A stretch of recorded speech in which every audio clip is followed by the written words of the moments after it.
Nick Darr here with Big Z Media. Hope you enjoy the episodes of Business Over Brew, and pleased to have the Riverbend Growth Association as the sponsor of this program. Our missions are kind of the same. Really, we're attempting to educate people about business, foster business in the Riverbend community.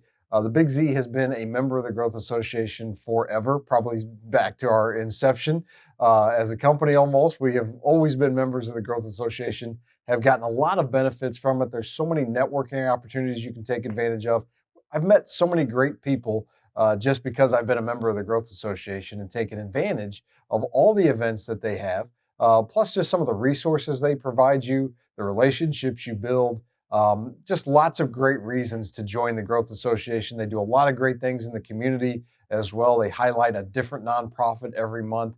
So really, they're just invested in the community here, and especially the small business community, which is what Business Over Brew is really all about, which is helping the small business community, because it's so important to any community to have a thriving business community, and the Growth Association has really helped with that. If you want more information about joining or events that might be coming up, they have events all the time that you should definitely take advantage of. I'm going to give you the website to go to. Just head to growthassociation.com. You can get a membership directory. You can see who's taking advantage of it. You can see about the events that are there, learn more about possibly becoming a member. Or if you already are a member, you can find out what's going on with the Growth Association at growthassociation.com. So just again, big thank you to the Riverbend Growth Association for sponsoring Business Over Brew. Welcome to Business Over Brew. I'm your host, Nick Darr. Pleased to be joining you from inside the Great Rivers Tap and Grill, inside the Best Western Premier. Terrific restaurant here in Alton. If you get a chance to check it out, I highly recommend you do so. Thanks to our sponsors as well, the Riverbend Growth Association. Been a great partnership with them since we started working together on this, and they've gotten some great guests for us, and really appreciate all they do for the business community here in the Riverbend. That's really what this show is about supporting local businesses, and pleased to have the owners of Fox's Boxes, Brian and Tanya, on with us today. Thanks so much for joining us. Thank you for having us. You've been on before, so welcome back. So there's only, I think you're only two people that we've had a repeat guest of, so congrats. Thanks. I guess. I hope that's a good thing. Yeah. So for those that don't know, just a quick recap, just give us a quick little bio for both of you. You can start. Okay. I'm from London, and I moved to the States. I thought that was a Southern accent. Yeah, no, I'm from Alabama. No, basically I met Brian, who is from Wood River, down in Georgia. And I followed yeah, of course, because he's Air Force, right? So right. Vet.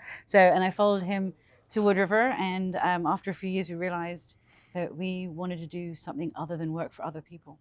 Right. And we both had the similar dream, kind of. Brian? Yeah, like she said, I grew up here, born and raised, lived here a long time, joined the military, left, decided to come back. And like she said, we didn't want to work for people anymore, so we decided to break out on our own.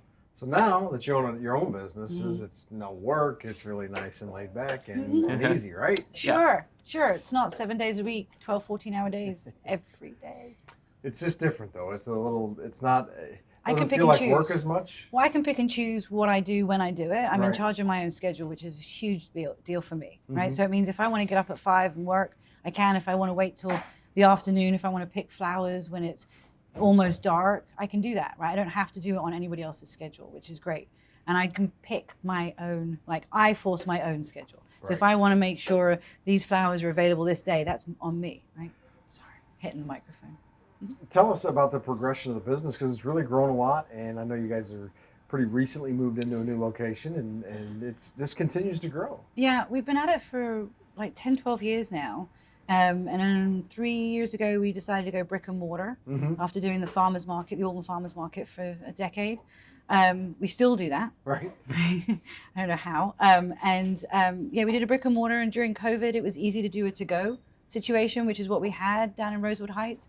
But after a couple of years, we decided that people wanted to dine in, and we wanted the opportunity to have a proper, regular menu, which we didn't have room for at the other place. Right. Yeah, and dine in is a big deal, right? It makes a huge difference to our business. So tell us about the menu now versus the Rosewood Heights location. Would you like to do that? Sure. So previously we were able to do very limited kind of lunch menu, and we've always had a very kind of standard selection of pastries and breakfast stuff, and then but lunch we were super confined in the small space in Rosewood Heights to only doing like really one or two like lunch specials a week, and that was it. But since moving to the Bethalto location, we're able to have a full menu every day, and as well as specials. So we always have 5 or 6 sandwiches, salads on the menu at all times, and then we usually have a selection, like kind of a rotating selection of cold sandwiches that are available for people that are need to grab something quick on their way out the door in the morning. But we also do hot sandwiches, and then we do specials. Some of the lunch specials we've been doing have been really successful.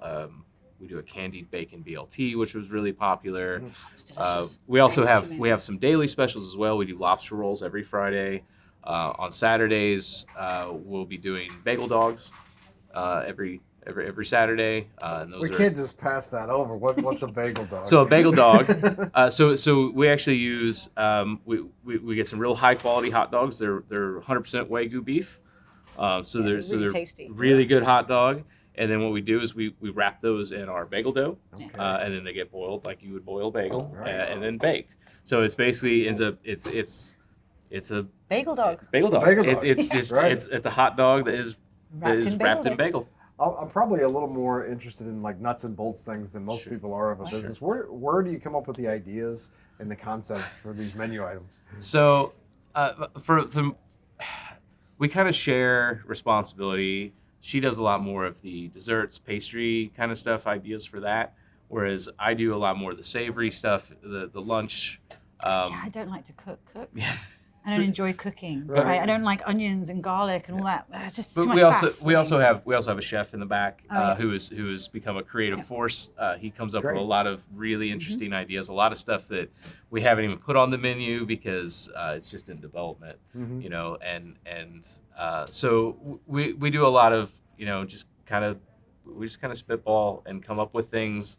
Like any restaurant, we try to use things that we're already purchasing, things that are already Right. staples in the restaurant, and come up with variations or different things that we can do. Well, walk me through then the process of you've got a concept, you've got an idea.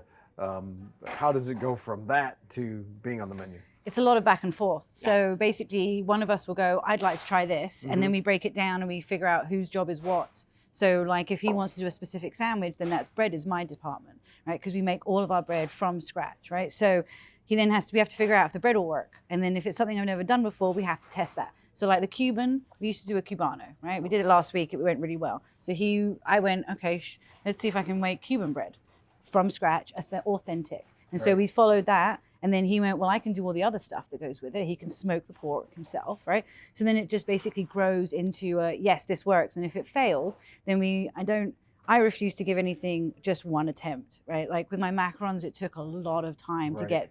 get them right? So if I fail once or twice, it's not going to be the end of the whole concept. It's just we might have to move things around and change things a little bit. But yeah, it goes back and forth. And then we usually go through and we look at scalability and make sure that we can produce Scale up. enough Yeah. of whatever it is to make it viable, And then cost. Right. Yeah, and make sure that the total number of man hours plus the food cost don't make for a $15 sandwich that nobody wants to Right. buy.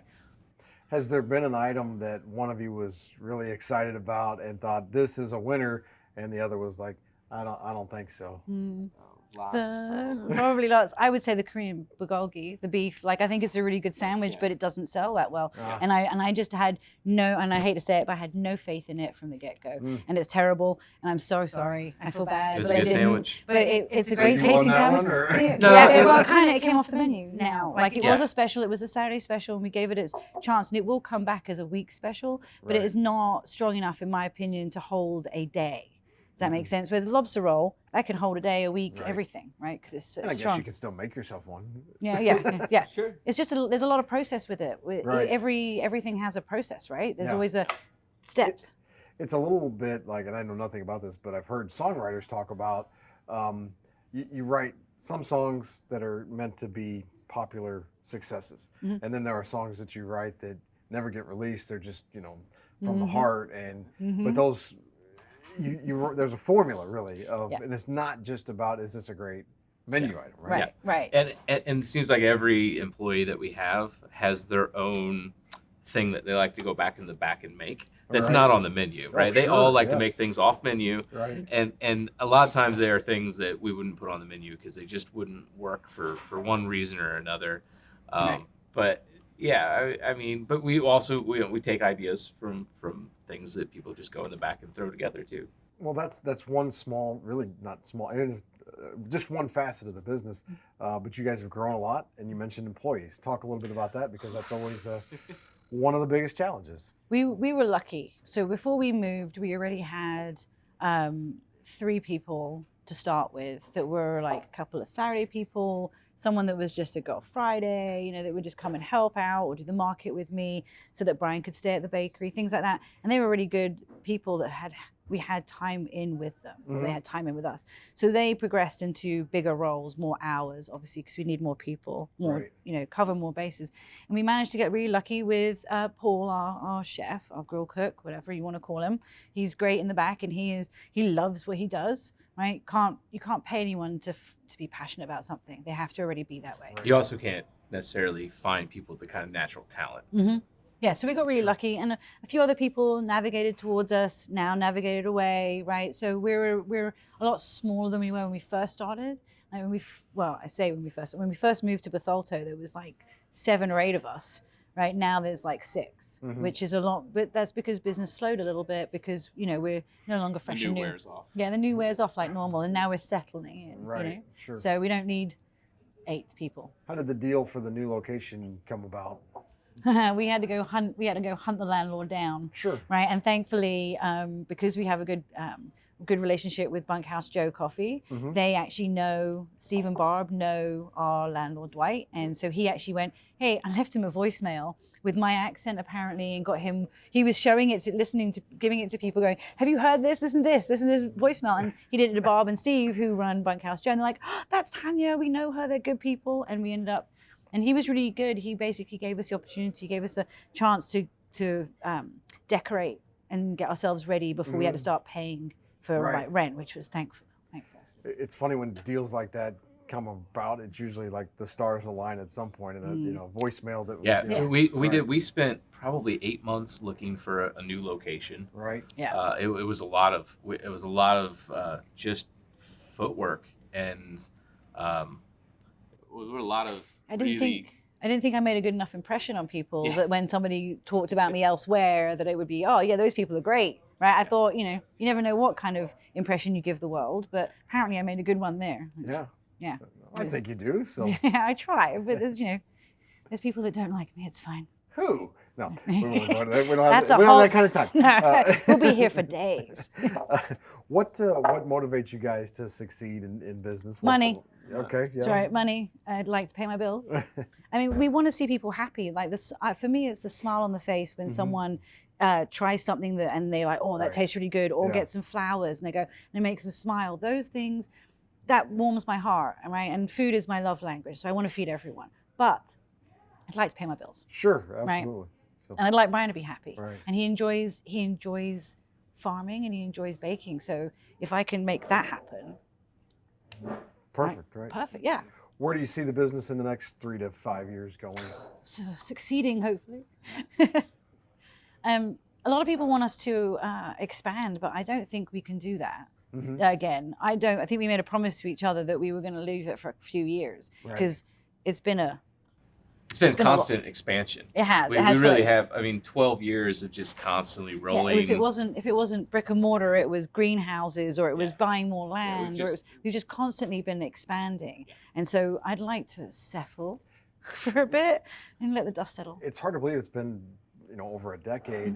A lot of times when you're in the day-to-day heat of the operation, it's tough to do. But do you guys ever take a step back and say, consider it a success? Currently, yes. I would say yes. Do you? Yeah, I do. I do because we're still we're not homeless. right? And we still have food, and You've made it longer than most businesses make it, right? And we know from having done it before and also having been here for so long, in a sense, we understand that the first year in a new place, even if we have all this name recognition, is tough.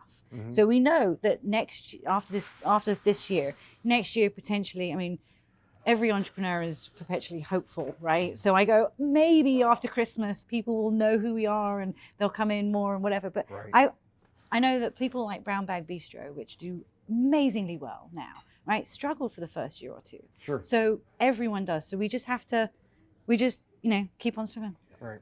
Yeah. That's the restaurant industry. Yeah. Keep on swimming. And there are definitely moments where you go, oh, it's working. Right. And there are definitely moments you go, oh, sure. Right. But it is what it is. It's business. Probably never as good or as bad as you think it is. Never. Never. Right. Never. What's one thing that you wish people knew about you that they don't?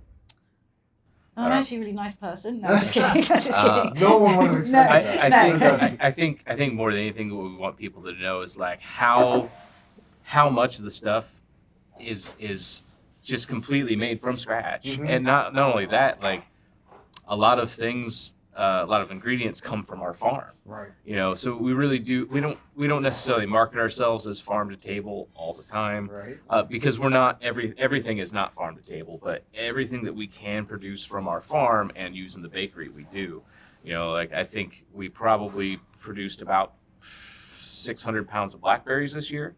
And those are almost all of those went directly to the bakery to be used in baked goods. Tomatoes, all of our tomatoes got used at the bakery. And on top of that, like every bread is made in house, you know, made from and scratch, that's not just baked from scratch. And not everyone, and people. Sure, I mean, you can tell There's everyone a difference, you can right? tell everybody that walks in the door, but people don't necessarily understand like what that really means and like how much work that The really amount of time boils I down spend to. staring over a mixer waiting for yeast to actually do its thing, right? And it's like there's so much time wasted doing that, but that's the basis, like, and that's.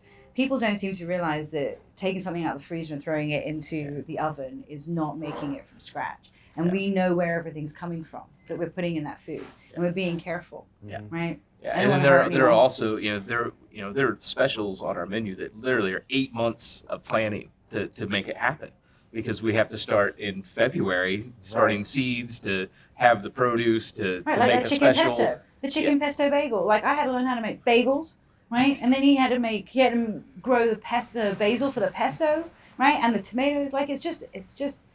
I think people need to know that and people talk about this all the time, but business is definitely like an iceberg, right? When you run, we discussed this I think the first time round that we had this conversation.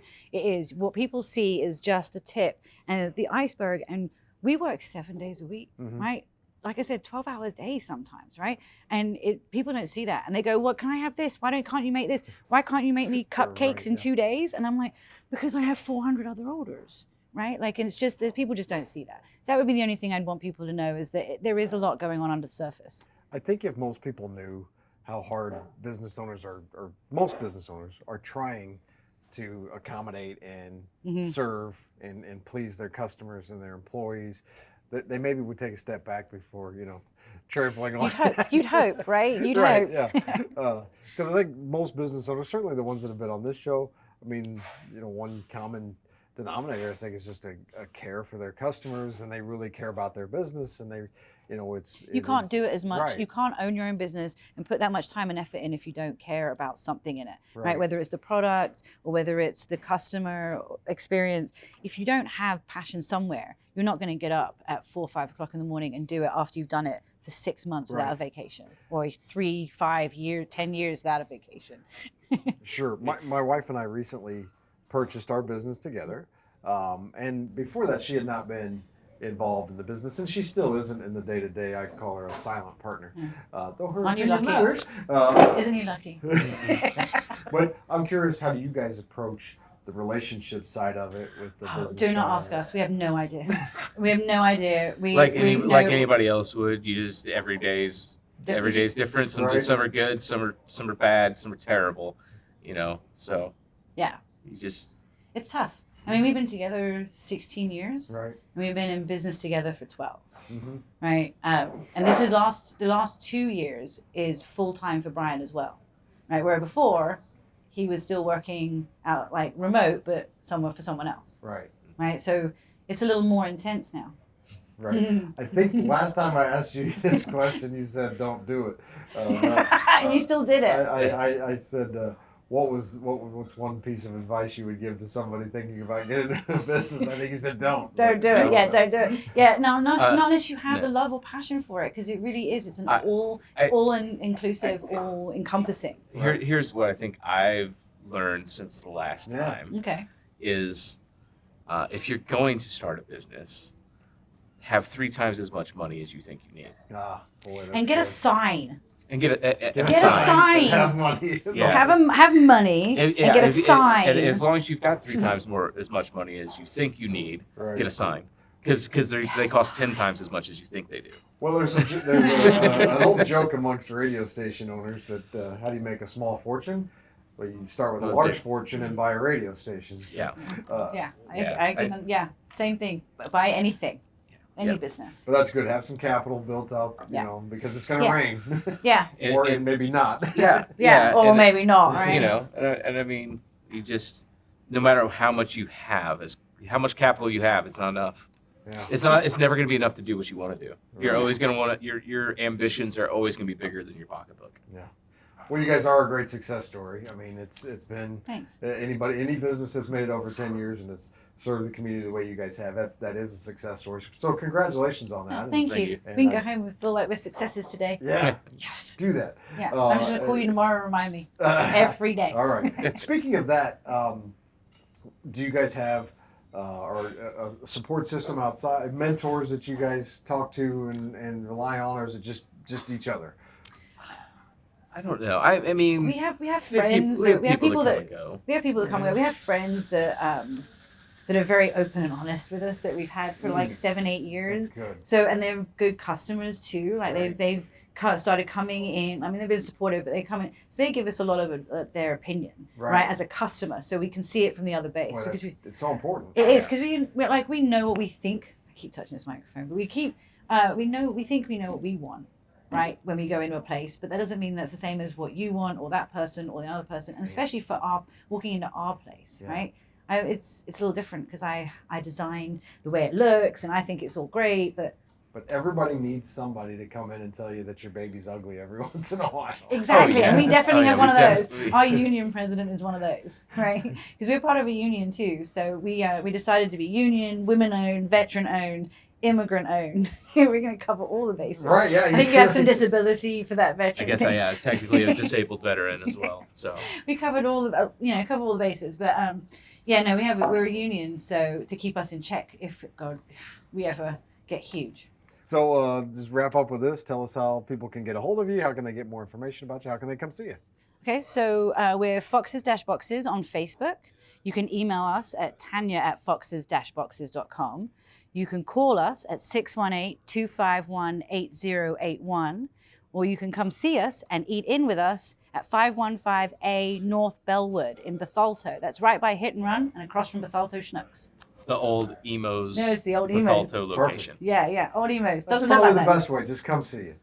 Come see us. Come try it. You never know what you're going to find. Thanks so much for coming on the show. Appreciate it. Thank you. Thank you.